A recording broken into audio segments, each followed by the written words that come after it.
The Shabbos is Shel Pesach. It's the seventh day Pesach. We read about Kriyas Yamsuf, the splitting of the sea, how the Bnei Yisrael, children of Israel who were previously trapped, were miraculously delivered, and how their pursuers were drowned in the sea. We also read Shir Hashirim, the Song of Songs. Let's look at a verse from Parshas B'Shalach, which contains the passage about the crossing of the sea. Parshas B'Shalach starts with a description of Vahi Bishalach Paro es ha'am, and it was when Paro sent out the people. So, Paro sent out the people. Now listen, this is Yudalid, 14:5. Vayugad lemelech Mitzrayim, and it was told to the king of Egypt, Kivorach ha'am, that the people had fled. Now that already should give us pause, because the parsha begins with Bishalach Paro es ha'am. It doesn't say Borach Yisrael, when the people fled. So that's one question. And beyond that, it says Vayehafech levav Paro v'avadav el ha'am, and the heart of Paro and his servants about the people was transformed, meaning they had a change of heart or a change of mind. They changed their mind about this. Vayomru, and they said, Ma zos asinu, what is this that we've done? Ki shilachnu es Yisrael me'avdeinu. We've sent out the Israelites from serving us. All of a sudden they got this realization that when you send out your slaves, you're not going to have slaves anymore. How curious. They changed their minds. They changed their heart. They ran after them. No, come back. What is going on? This follows 10 brutal plagues culminating in the death of the firstborn of all Egyptian families and destruction of Egypt and its economy. So much so that we know that the servants of Paro had already said, let's deal with these guys already, because Egypt is about to be destroyed. They made a rational decision to send out the Jews. It just wasn't worth the trouble, the devastation, to keep them. And then they changed their minds. Rabbi Yaakov Kaminetsky asks this question. He says, what's going on? They made a rational decision under the circumstances. And he says, this shows you the power of, let's call it Hergel or the Yetzer Hara, that we can, in fact, experience moments of clarity. We can make decisions based on that, but we don't necessarily maintain the fortitude to carry out those decisions. And that's a problem. It certainly was a problem for the Egyptians. Now, let's look at a verse from Shir Hashirim, the Song of Songs. We're going to look at Zion Beis. That's 7:2. Ma yafufa amayach banolim bas nadiv. How beautiful are your steps in sandals, O prince's daughter.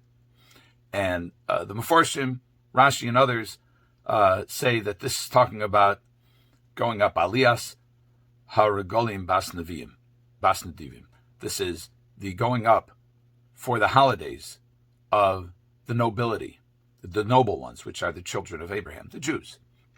How beautiful are your footsteps, O Jews, when you go up to Yerushalayim for the holidays, for the Shalosh Regalim. Interesting, the choice of words. Shalosh Regalim. Regalim means holidays. It also has the word regel, raglayim, because there's aliyah, le-regel. There's going up for the holiday, but it's also by walking, by marching, by proceeding. And pa'amayich, which is a way to refer to footsteps, also it alludes to the holidays, Shalosh pa'amim bashana, 3 times during the year. We say it in our davening. So Schwab asks a question. The pinnacle, or the apex of the experience of Aliyah L'Regel was to be on Har HaBayis, to be on the Temple Mount. You're not allowed to wear shoes on the Temple Mount. So why is Shlomo lauding as the thing of beauty for the Shalosh Regalim the wearing of shoes? Now, it might be referring to the march to the Beis HaMikdash, but wouldn't it be more appropriate to talk about, or more dramatic, to talk about the appearance of the Jews barefoot in the temple without wearing shoes?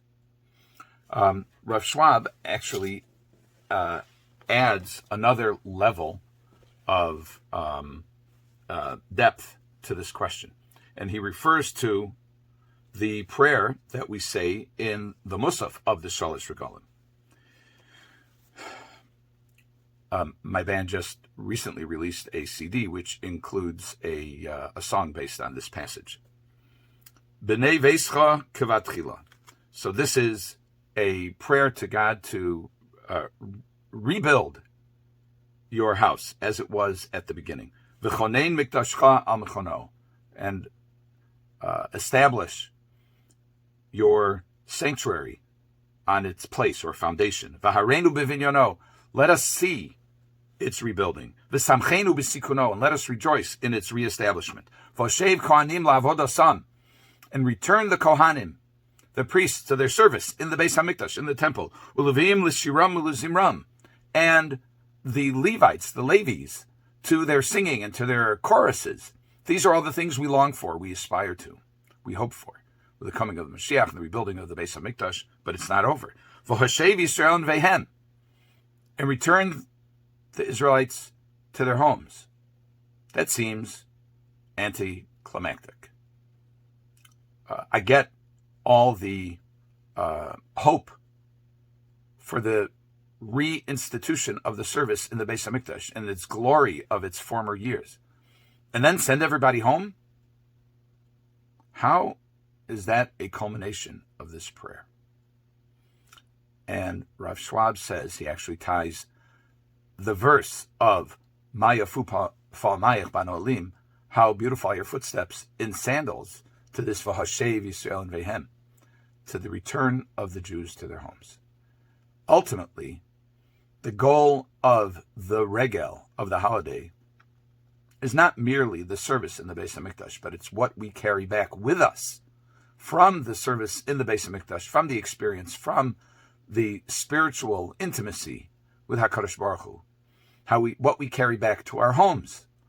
And this is implicit in the continuation of the bracha of the Musaf. It says, "V'hasienu Hashem Elokeinu es birkas moedecha," and carry us, or carry for us, or to us, Hashem our God, the blessings of your moed, of your holiday, l'chaim u'l'shalom, for life and for peace, l'simcha u'l'sason, for happiness and rejoicing. In other words, it's the main thing is not what happens in the Beis HaMikdash for the holiday.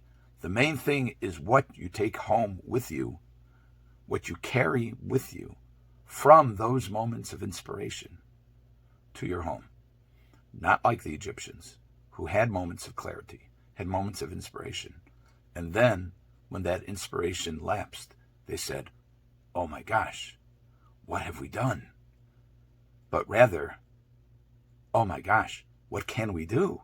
We now have opportunities and insights as a result of being close to HaKadosh Baruch Hu, of being close to HaKadosh Baruch Hu together with our loved ones, together with other members of the community. And we can bring back to our homes the inspiration of the holiday, and it can enlighten the rest of our year. Good Shabbos and good Yom Tov.